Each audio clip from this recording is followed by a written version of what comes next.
Go down to the high overhead. What for?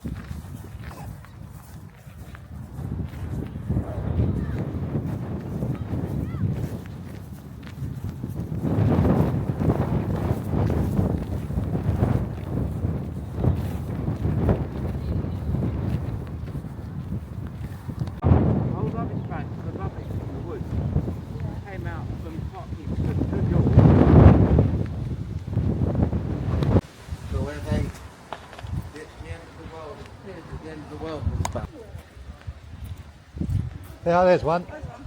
A what? A bin. Where are your bins?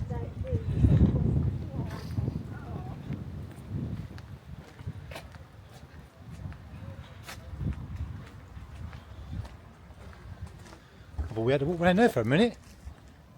Strange.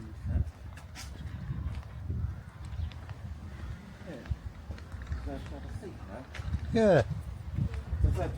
Yeah, what's happened to that colony?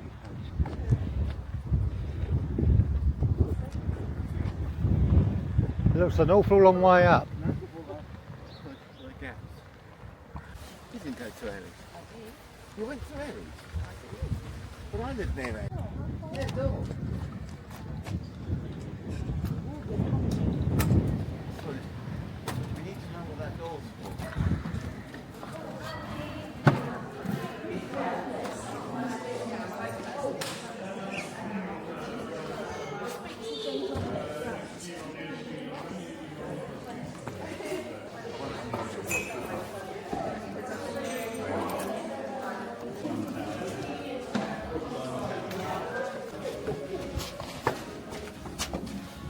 Go at your own pace, don't feel the need to keep up.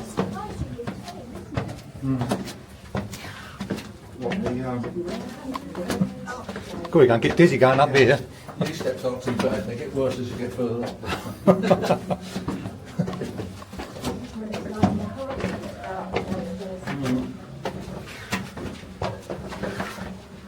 I'm going to come wipe myself in a minute. I bet Melanie's cursing.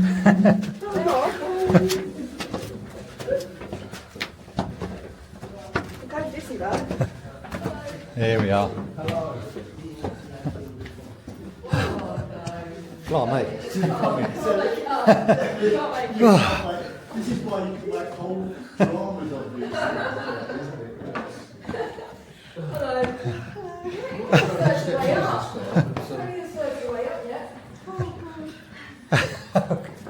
Oh God, you're in the right place there.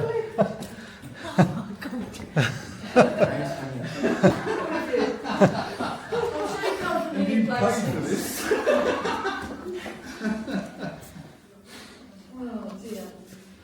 Hello everyone. You're all recovered yet? That's a distinct pleasure, isn't it? Well, this is the reason why this is called the Cathedral of the Marsh, because you can actually see it from quite a long way from the lying grounds. Yeah, it's one of the tallest towers in Kent. Yes, it is. Anyway, quick brief history of the. Most people want to go and see the herons, but you might have to suffer the bells as well. Where have you travelled from anyway? Out of interest. Medway. Medway.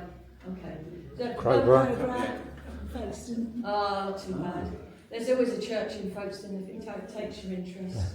This is a tower of 8 bells. I would say half a ton, but I'm never quite sure. But basically a motorcycle, and the heaviest one is this is the heaviest one.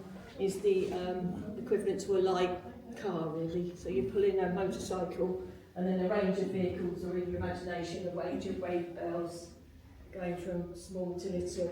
Hence the reason why the woolly part, the sully, in this instance is green, so that when you come to this particular tower, you know where the lightest bell is. But which way does it ring? That's the important bit, light to heavy. Because you wouldn't know. Because if you go to New Romney, and they're always back to front, New Romney, they ring the other way around to us. Oh, We I actually- see. You mean there's an order. No, so it's all different. I've learned something new. So Lydd actually rings clockwise, all this way round. Okay. And in New Romney, which is only 3 miles down the road, ring the other way round from the lightest to the heaviest bell. So each tower tower has a different, well, the different structure of the tower, different number of bells, how they sound. I mean, if we're talking about clockwise and anti-clockwise, that's 2 towers on the marsh. You've got ground floor towers, that's where, as I say, if I want to retire to a town, next town along, it's got to be a ground floor ring for me. Yeah. So that would be a priority if ever I move, ground floor ring. But you actually get ropes that go right down to the ground. That's like in Brookland and Wareham. You've then got tin pot churches that have got bells so tiny they're not really heavy. Brookland is one, Brookland Fairfield. Yeah, they got tinky bells, 3 bells that are only tiny. The variety of weights change. The length of the rope, for a start, I mean, we're a very tall tower, and you've only gone up a third of the way, and I'm glad you caught your breath, because the other 2/3 of the way would be just as exciting. But this rope literally goes 2-3 flights of floors up to the bell room. So there's lots of feet of rope that go through a clock room, right up into the belfry where the bells are. So it's a long draft, it's a long length of rope that you're controlling. Another thing is, in Lydd, the clock tower comes from our tenor bell, which is the heaviest bell. So when it dongs on the hour, it's this bell that rings. But if you're ringing and the mechanism for donging on the clock, if these two ever meet, the clock will get mucked up. Yes. So this is always our safety catch. So when we're ringing in the bell, in the normal ringing, we're not competing with the mechanism to make the clock chime. Oh. Unhitch that, or you pull that down? Or This one, well, basically, if it comes off, yes, it means now on the hour it will ring. Oh, okay. If we pull it off, then it comes away from the bell. So you can safely link that yeah. one, yeah. These bells are a good 100 years old. Next year is our 100th anniversary. There on their that particular board is what we call a pill, and people have run 3 hours solid, 3 hours and 21 minutes solid, and every single change and pattern, 5,040 changes. The person down the bottom, Arthur Finn, and is Artie White the lemonade guy from Folks? No, I'm actually asking a serious question. Finn was a brewery owner. Yeah, he's a brewery owner. So he actually financed these bells to go from 5 bells to 8 bells we see today 100 years ago. So this is just a normal ring. That's the highest pitch bell that we've got. Now that's fine when we're ringing normally, but on certain occasions we want to be a bit more sombre. And this is my favourite type of sound of bell. Now the one that Mike's going to ring has actually, it's not metal on metal. The clapper basically has one side of leather or velcro. We've got 2 types. This one's the leather one, but it fixes on one side of the clapper, so that when Mike swings the bell, metal hits one side, and then when it goes back, it won't be metal on metal, it will be leather or velcro, depending on which one we've got. So this is the one we do for remembrance times when the Queen died.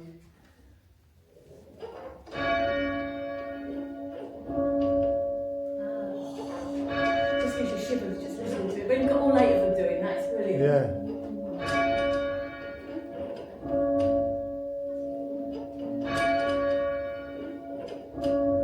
And it's just as well, it just makes me. I do realise there's a lot of people out there now with pitchforks looking for the French. So that's the 2 types of sound that you get generally when we ring in, either for service or remembrance or things like that. Now the other type that we've got set up is where Mike's hovering over, is this one. Now this is for when beginners start ringing and they're not, obviously it takes a while to ring properly. And if you've only got one bell learning constantly in the town for half an hour dinging away, or not, irregularly, it can obviously upset people, and the last thing you want to do as bell ring is upset people, because then you get battle, so this is what we call a silencer, and that's the bit that goes around the clapper, and in this case It's wood on metal. So this is where how people practice without annoying the neighbours.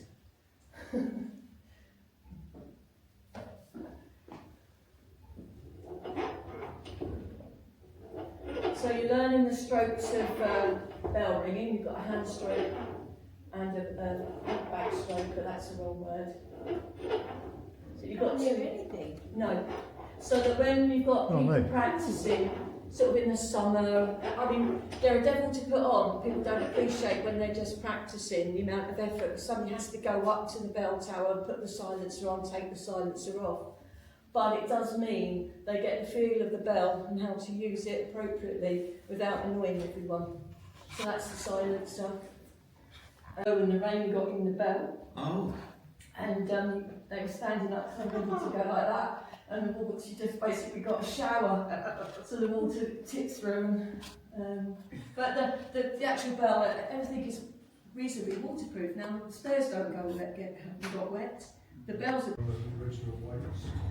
Oh, that's the weight, isn't it? Yeah, that was the But one. these are Yeah. so we've got that generation.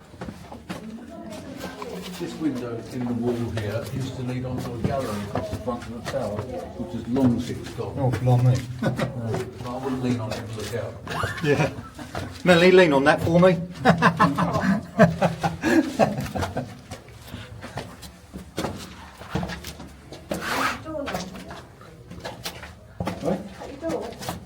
Oh, hang on, yes, what's this door for? Which door? The door, that's a door. That's the door, yeah, it used to lead onto a gallery. Used to lead onto a There gallery. used to be a gallery across the front of the tower. That would be really nice. I suppose it was made of stone, was it? It fell was, off. yeah, long since gone. Ah, need to put that back. I like the idea of that. Is that where they used to, we were told by a neighbour across the green that, Probably. that somebody used to go stand there and tell the villagers off? Oh, quite possibly, I wouldn't know really. No. That was the story she told. That's the clock room. Oh, no. Clock room, Nigel? It's locked. Yeah, no key. Right, that's the door then. It goes to this spiral staircase. Now we know it. Oh my God.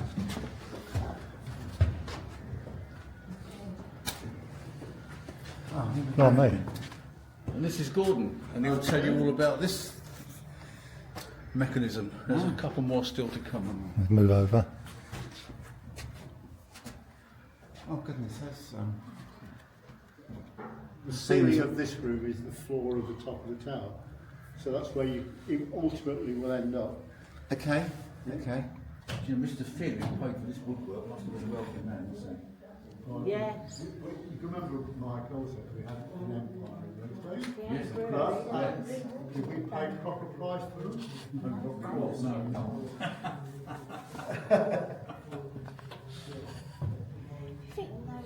I mean, these come from some like firm, don't they? With too much force, right? Because you don't know your own strength, and it's quite possible. You could hit that. You imagine hitting that with that bell. Because look at the weight of that bell. It would hit that side. The slider can't move; it's jammed up against the end. But the only thing that can break is the stay. So you'd break the stay, right?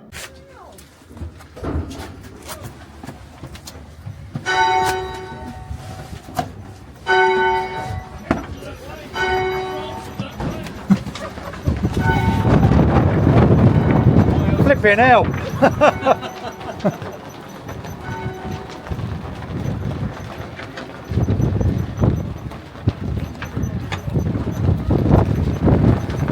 Presumably they Oh, there's that van, look! get paid to fire out the window. Oh, vans.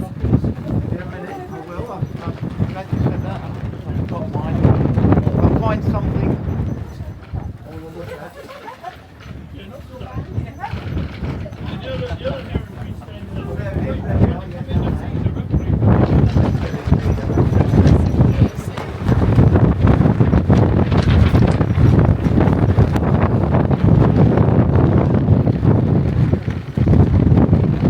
What a great view!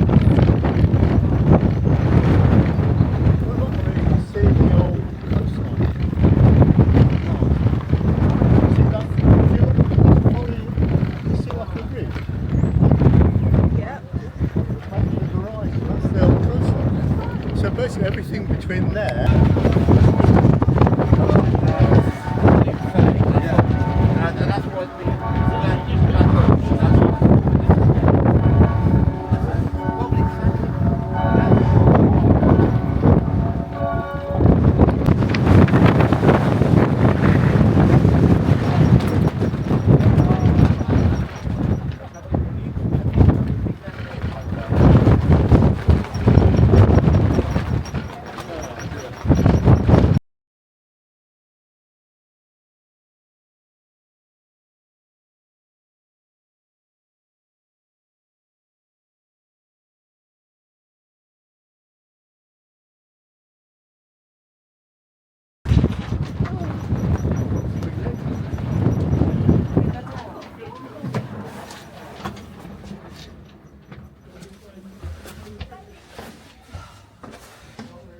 Don't look down.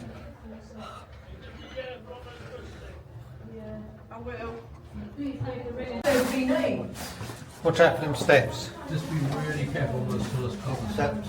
Yeah. Hang on. Oh my god. Yeah, I suppose you wouldn't. You alright? Yeah. Come on, get the right key. Keys everywhere. On a roll now. You on a roll? Yeah, go.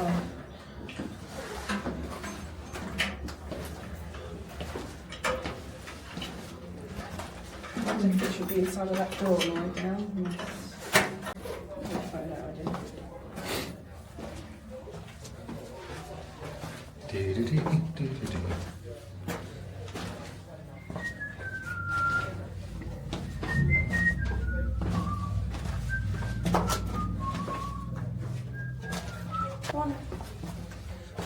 Oh, that one.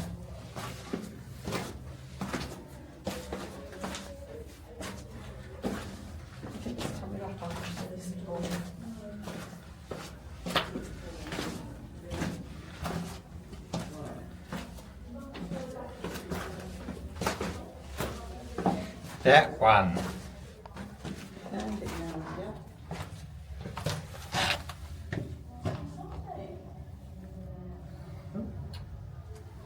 Look out for spiders. What? Look out for spiders.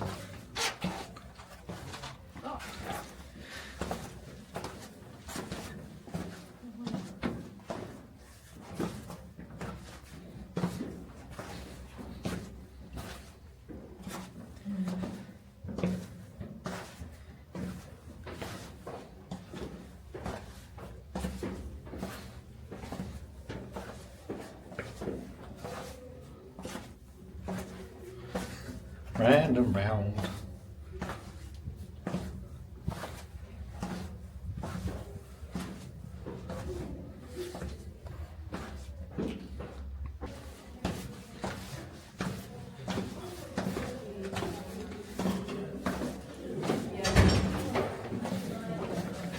Round and round.